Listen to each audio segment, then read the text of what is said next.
Apabila menyebut nama para salihin, rahmat Allah disertakan kepada kita. Bismillahirrahmanirrahim. Assalamualaikum warahmatullahi wabarakatuh. Alhamdulillahirabbil alamin. Wassalatu wassalamu ala asyrafil anbiya'i wal mursalin wa ala alihi wa sahbihi ajmain fi kulli lamhatin wa nafasin nadala ma siyahu wal muwah wa bihi nasta'in ala umuri dunya wa umuri din wa la hawla wa la quwwata illa billahil aliyil azim.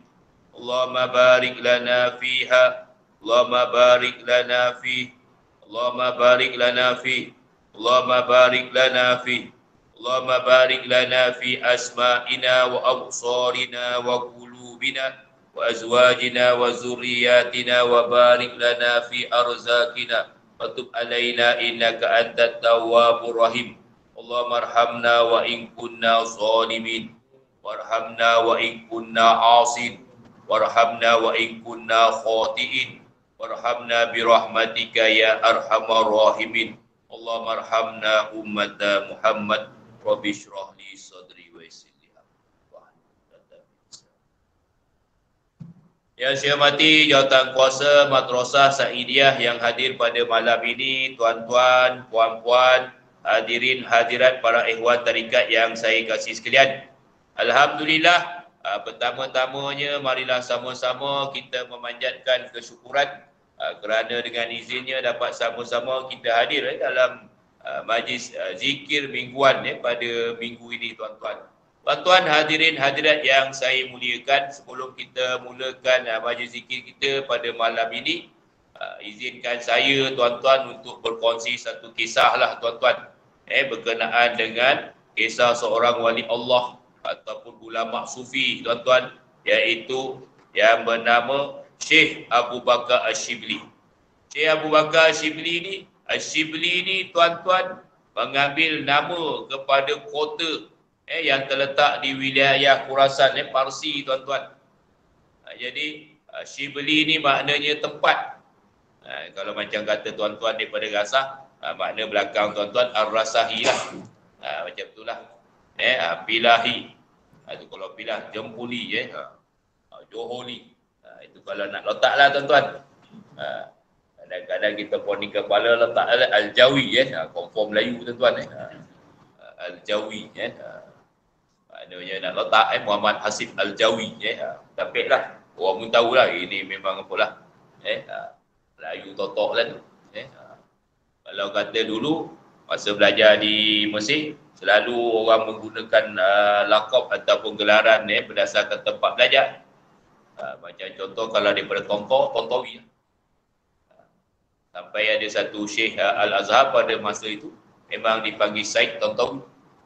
Said Tontowi ni, kalau kita pernah dengar dia punya kuliah, apa-apa dia punya bahasa dia punya tutur kata je memang sangat sopan, tuan-tuan. Lembut dia cakap. Jadi tuan-tuan, hadirin hadirat yang saya kasih sekalian, maknanya Syibli ni, tuan-tuan, asal-asal lah sebelum dia nak berkecimpung dengan dunia tasawuf ni, tuan-tuan, merupakan seorang yang terhormat, tuan-tuan. Terhormat, tuan-tuan. Dia merupakan seorang gubernur.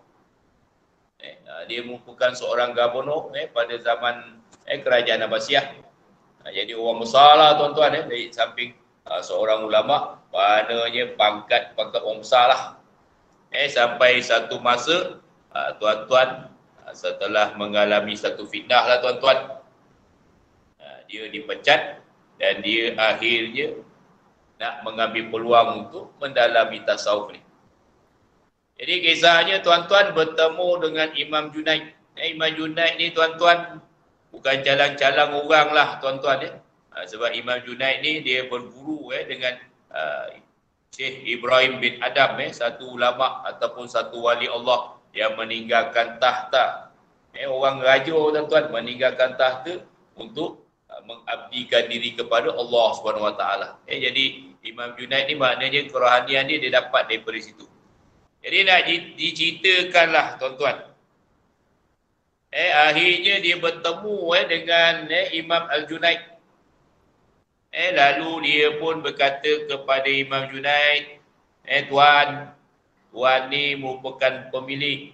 Saya dengar tuan ni merupakan pemilik dan juga penjual lah mutiara yang tidak ternilai. Jadi kalau boleh berilah saya satu sebutir, ataupun kalau boleh, kalau tak boleh beri, maknanya tuan jual lah kat saya. Jadi kata Imam Al-Junaid, dia kata mutiara aku ni tak boleh nak jual. Sebab tak ternilai. Dia kata lagi, kalau aku bagi saja-saja kat engkau lah, nescaya engkau tidak akan pernah menghargai. Kalau bagi, bagi saja. Kau takkan orang kata pandai apalah. Menilai ataupun tidak pandai, orang kata macam bahasa mudahnya, orang kata tak apik lah dengan nilai dia tu. Saja-saja bagi tuan-tuan. Itu sebab kadang-kadang kalau kata kita ada harta tuan-tuan, jangan suka-suka nak bagi tuan-tuan. Terutama sekali kepada waris yang tak reti, orang kata tak reti nilai dia tu tuan-tuan. Jadi dia kata kalau kau nak juga, kau kena terjun dapatkan sendiri mutiara itu dalam satu lautan, sebagaimana aku sebagaimana aku pernah lalui. Jadi maknanya Shibli ni dia nak dapatkan ilmu daripada Imam Junaid, tapi Imam Junaid tak bagi mudah lah tuan-tuan. Satu ulama besar tuan-tuan. Kalau kata kita dapat satu ulama besar, maknanya dekat situ ada kebarangkalian keuntungan. Tapi kita pandang dari sudut lain tuan-tuan, tetapi tidak pada Imam Junaid. Ini orang kata sebagai satu latihan Quranian. Kalau saya buat begini pada orang tarikat, maknanya tak ramailah saya punya hewan tuan-tuan. Seorang-seorang lagi kan. Jadi ringkas cerita, Shibli pun akhirnya bertanya kepada guru dia, kalau macam tu kau nak suruh buat apa? Dia kata yang pertama kau niaga. Tapi meniaga belerang. Belerang tuan-tuan. Apa nilai dia sangat tuan-tuan Tapi akhirnya lepas setahun guru dia tengok berjaya lah jadi peniaga belerang daripada seorang gubernur tuan-tuan. Jadi jual belerang ni orang kata bukan benda yang nilai tuan-tuan. Kalau suruh jual omeh tuan-tuan mungkin besar sikit diri kita. Tapi bila suruh jual belerang kecil lah Jadi Imam Junaid kata kepada Shibli, kau berjaya menjadi peniaga, tapi kau tak berjaya mengikis sifat angkuh kau. Kalau macam tu, dia kata sekarang engkau kena mengemis pula. Jadi minta sedekah. Tahun yang pertama jadi peminta sedekah tak berjaya tuan-tuan. Orang kenal dia tuan-tuan. Seorang gubernur, macam mana seorang gubernur boleh pula minta sedekah. Jadi tak dapat apa-apa tuan-tuan, tak ada hasil. Jadi akhirnya apa? Akhirnya guru dia panggil balik, dia kata selepas pada itu kau carilah orang-orang yang pernah engkau zalimi semasa engkau sebagai gubernur. Cari dan kemudian mohonlah maaf kepada orang-orang tersebut. Shibli ni tuan-tuan dia jumpa semua. Tapi seorang dia tak jumpa. Cari-cari tak jumpa. Jadi datang jumpa dengan guru dia masih lagi tak puas hati. Ini kata. Parah betul ujian yang dia dapat tuan-tuan. Ada orang datang jumpa guru tu dia dapat ilmu. Tapi tarbiyah yang Shibli dapat bukan ilmu tuan-tuan. Tarbiyah dia yang inilah. Nak mengajar macam mana nak rendahkan diri. Orang kata nak turunkan. Jadi akhirnya dia kata balik kepada Shibli,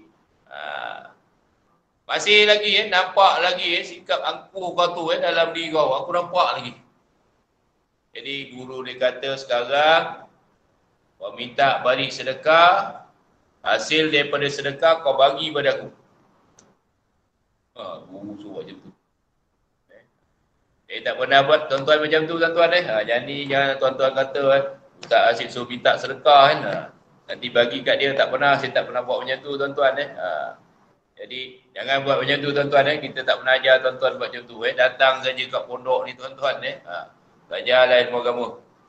Dan kemudian beramallah jadi Syibli ni itulah dan kutip guru dia tak bagi satu sen pun daripada hasil dia mengemis dan biarkan kadang-kadang dia tidur dalam keadaan malam tu lapar tuan-tuan.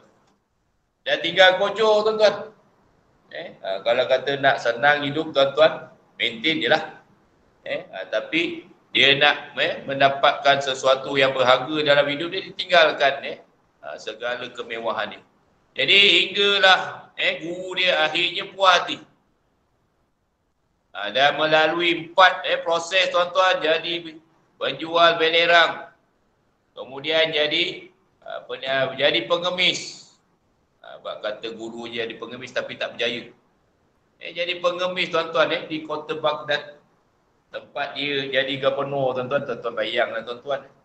Satu ketika tuan-tuan pernah jadi orang paling besar dekat tempat tu. Kemudian tuan-tuan ataupun tuan dijumpai menjadi seorang pengemis. Orang kata pusing 360 darjah. Kemudian guru dia suruh pula cari orang-orang yang pernah dia zalimi. Kemudian suruh mengemis balik. Akhirnya kata gurunya, aku terima engkau sebagai murid, tetapi dengan satu syarat. Engkau mesti menjadi pelayan-pelayan kepada sahabat-sahabat aku. Maknanya jadi dalam pada itu tuan-tuan, dia tetap bersabar sampai satu masa kata Imam Junaid Syibli, sepanjang kau berada dalam proses kerohanian ni, apa kau dapat? Kau dapat apa? Kalau kata kita dengar cerita dia tu, kita rasa macam tak dapat apa-apa tuan-tuan tak dapat apa-apa macam jual diri lah tuan-tuan tapi kata Syibli, dia kata sekarang aku baru faham nilai manusia itu sebenarnya sama je. Tak ada beza tinggi yang rendah, sama je. Jadi dia kata sekarang baru kau faham apa yang aku inginkan. Mana lepas beberapa tahun tuan-tuan, Syibli ni dipahamkan begitu tuan-tuan. Syibli ni tuan-tuan, ada juga satu kisah menarik lah yang saya nak kongsikan pada tuan-tuan. Berkenaan dengan satu kisah mimpi dia tuan-tuan. Mimpi alim ulama tak apa tuan-tuan mimpi kita jangan main-main tuan-tuan Satu ketika maknanya jiran dia meninggal dunia tuan-tuan. Jadi malam tu Syibli mimpi tuan-tuan, dia dapati jiran dia berada di alam barzah. Jadi ketika berada di alam barzah ni tuan-tuan, satu perkara yang pastilah tuan-tuan, akan didatangi oleh malaikat Munkar dan Nakir. Kalau siapa yang tak percaya tuan-tuan, ada masalah lah dari segi pegangan akidah dia. Jadi Munkar Nakir ni dia tanya soalan. Tapi nak jadikan kisah tuan-tuan, nak jadikan cerita, jiran dia ni bergetar-bergetar, tak boleh nak jawab. Sampai kan terdetik lah dalam fikiran dia, memang ambil aku. Sampai satu masa tuan-tuan, diizinkan oleh Allah, lelaki ini tadi ataupun jiran ini tadi, didatangi oleh seorang lelaki yang berpakaian putih. Duduk dekat sebelah teman dia. Yang mana ketika malaikat Munkar dan Nakir ni dia bertanya soalan, lelaki yang berbaju putih, berwajah cerah ni lah yang menjawab semua persoalan tu tadi. Kita berikan lah tuan-tuan. Bukan kita kena jawab Ustaz. Ini nak jadi macam cerita lah tuan-tuan. Jadi selepas selesai, lelaki ataupun jiran ni tadi lepas daripada pertanyaan. Jadi orang baik lah tuan-tuan. Dia hantar tempat yang baik. Sehinggalah terdetik pada lelaki ni tadi siapa orang yang berbaju putih yang datang membantu dia tadi. Jadi Jadi kata yang lelaki yang baju putih ni, dia kata, aku ni selawat kau lah. Aku ni adalah selawat yang kau baca tiap-tiap hari. Jadi tuan-tuan, dalam tarikat Ahmadiyah ni tuan-tuan, ada selawat tuan-tuan. Ada selawat. Maknanya tuan-tuan nak amalkan dengan selawat tarikat Ahmadiyah pun boleh. Ataupun tuan-tuan nak beramal dengan selawat-selawat yang pendek-pendek pun tak ada masalah. Tak ada masalah. Yang penting dalam hidup kita ni tuan-tuan, susunlah wirid kita. Salah satu antara amalan yang kita amalkan pada malam-malam ataupun pada pagi-pagi ataupun pada waktu siang ada masa kita membaca selawat. Walaupun orang kata selawat yang kita baca tu pendek aja. Sebagaimana Shibli pernah beramal tuan-tuan, apa selawat dia? Selawat dia, sallallahu alaika ya Muhammad. Jadi sallallahu alaika ya Muhammad. Bila bacanya? Dibaca selepas tiap-tiap kali sembahyang bersama dengan ayat hirzi. Iaitu laqad ja'akum. Surah Taubah yang 2 yang terakhir tu. Baca yang tu. Apa yang Shibli dapat tuan-tuan? Alim ulama nampak dalam mimpi Shibli ni tadi Rasulullah SAW datang peluk dia, cium dekat antara dua kening dia. Jadi apa amalan ni? Itulah amalan yang dilakukan ni. Jadi tuan-tuan hadirin hadirat yang saya muliakan, banyaklah kalau kata kita nak cerita berkenaan dengan selawat. Ada orang kata dengan kita tuan-tuan, selawat yang boleh, selawat yang yang ada dalam Quran dan Sunnah je. Yang lain tak boleh. Tapi dia lupa tuan-tuan. Sedangkan sahabat-sahabat sendiri pun dia baca selawat yang disusun sendiri. Umpamanya Saidina Ali susun sendiri selawat, kemudian dibacakan dan diamalkan. Jadi tak ada masalah tuan-tuan untuk beramal dengan mana-mana selawat selain daripada selawat yang diriwayatkan oleh junjungan besar Nabi Muhammad SAW. Tak ada masalah tuan-tuan. Jadi malam ni tuan-tuan, kita nak mulakan dengan bacaan Yasin tuan-tuan. Dia bergili-gili. Sekala kita baca ayat 33, kemudian kita tukar-tukarlah dengan bacaan Yasin, kemudian baru kita sambung dengan baca zikir lah insyaAllah. Jadi tuan-tuan minta bersedialah dengan apa ni lah, dengan Al-Quran ataupun apa ni, buku Yasin tuan-tuan kalau ada.